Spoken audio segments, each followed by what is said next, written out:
The Walker Mysteries, written and created by Andrew White, starring Sally Swift as DCI Charlotte Walker.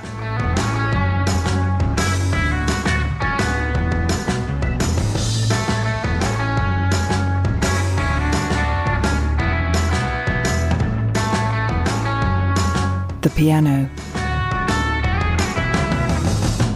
It wasn't an everyday occurrence, I'll grant you. But then it isn't every day you get offered a free piano.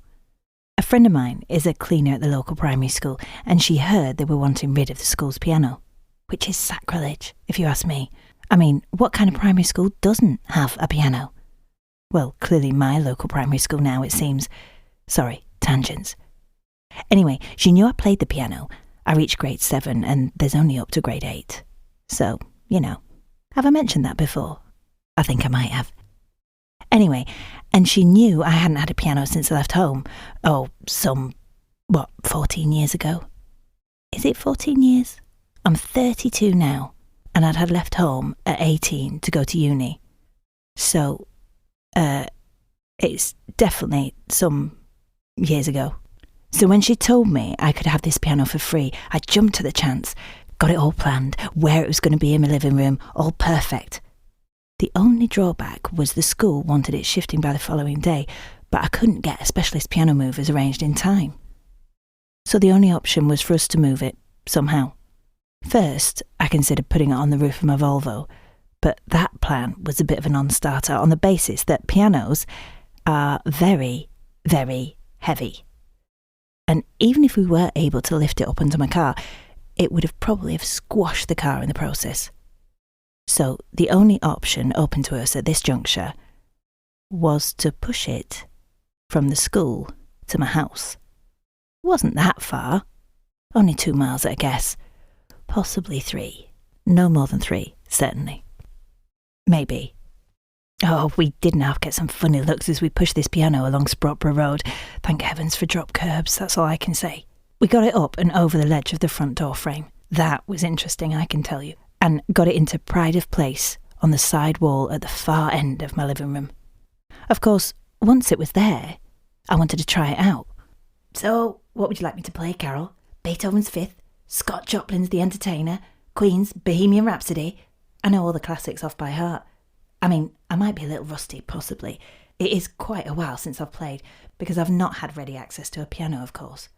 Did you know I reached grade 7, and it only goes... Oh, you did know. And I've told you that before. Fair enough. I'll just test each key first. Odd. That one's not working. I wonder why. I just opened the lid. I expected to find a broken string. Or maybe a hammer that had got dislodged out of place, perhaps. I mean, we just pushed this baby 4 miles across the Doncaster road network, so it wouldn't be that inconceivable some of the inside gubbins could have got dislodged along the way. I did not expect to find the decomposed remains of a human finger. Well, team, for a while I wasn't sure it was a human finger. I mean, it was fairly badly decomposed. For a minute I did wonder whether it might have been a human, a man's, what's it? A todger. Okay, this isn't second year biology class. So it might not seem the most important case we have right now, as you'd expect someone to have known they were missing a finger for several years. But it's a mystery we need to investigate. Dean, can you take the digit down to forensics? It's on ice in a Tupperware box in my bag in my office. Make sure you take the right box, mind. The other is my cheese sandwiches for my dinner, okay? In a way, a human finger is a lot more interesting, don't you think? I mean, it could have been a mouse. But that would probably mean a cat would have to be playing Liszt's Hungarian Rhapsody No. 2. Eh? Yes? Oh, come on. The Cat Concerto. Tom and Jerry, 1947. I seriously wonder sometimes about the lack of understanding of cultural references in this team. Really. It was myself and DS Vernon Price who went back to the school to see if anyone knew anything about this digit in their former piano. I tried to make some small talk with DS Price, but that's never easy. I even made a joke about wondering whether it was a finger from a former piano player of the piano, and whether that would have affected their playing of the said piano. You know, was every 5th note missed out? And then I made a joke about being trapped between the hammer and string wasn't exactly what was meant by correct finger placement when you're piano playing. But he didn't find either amusing at all. Not sure he finds anything amusing, really. Crikey, being in a headmaster's office takes me back. For me, it was more in secondary school, I guess, than primary, but, you know, the feel never really leaves you totally. The sense of dread and fear. I'm just going to step outside. Need a bit of air, it seems. DS Price, can you take over, please? Thank you. Apparently, no one currently at the school had any idea of who the finger belonged to, or how it got there. But now we mention it, they did notice a rather odd smell in whatever room the piano was wheeled into. You'd have thought that might have tipped them off to something not being right. Clearly, not everyone is cut out to be a detective.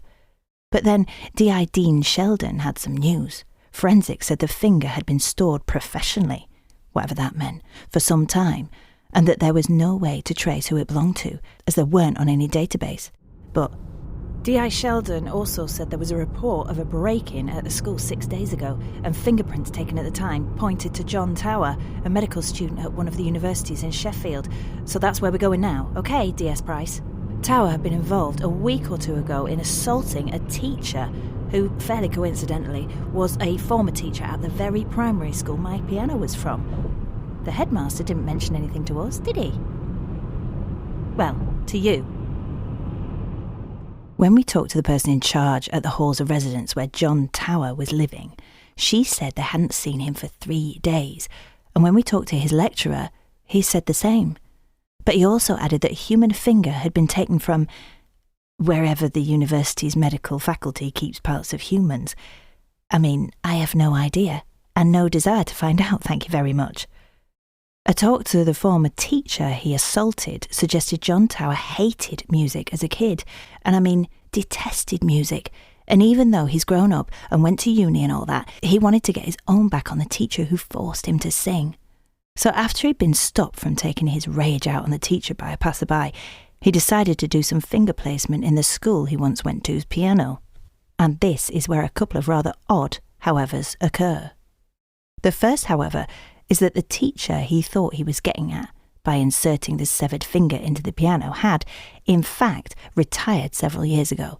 And the second, however, was that we had to piece all this together because John Tower died 3 days ago in what could only be described as a freak accident. He was killed by a grand piano which was being hoisted up to a 4th-floor apartment and which subsequently fell on him as he walked underneath. Who says the universe doesn't have a unique sense of humour?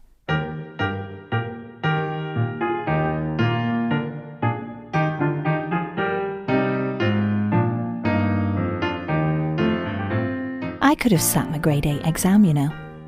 I only didn't because, well, not sure why I didn't. Possibly because I was deep into my A-levels at the time, or my love of the guitar had taken over.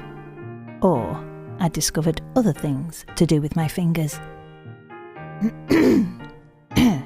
Anyway, all I'm saying is I could have done it, don't you know? In fact, I might just go for it now. As an adult. I mean, why not, eh?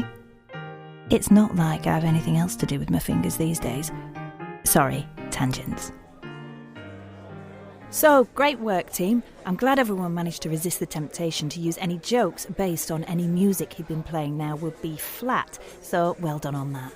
Possibly not the world's or the country's best crime, but we solved that mystery. And I have a piano which now needs disinfecting internally. On the plus side, I've been practising playing more since I got the piano, so seeing as though there's a piano here at the pub, any requests? Well, I'm sorry to say, in the pub there's some fairly major copyright issues on playing Spaceman by Sam Ryder or Life on Mars by David Bowie and even Atmosphere by Russ Abbott. But I can play Chopin, which is guaranteed to get any party started.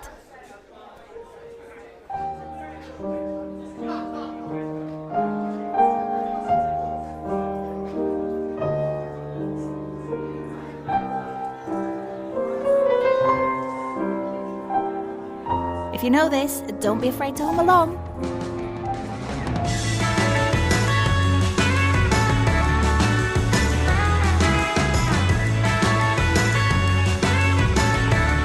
The Walker Mysteries starred Sally Swift as DCI Charlotte Walker. Written and created by Andrew White. Sound design by Robert Black. Produced and directed by Andrew White. The Walker Mysteries is a Nova production.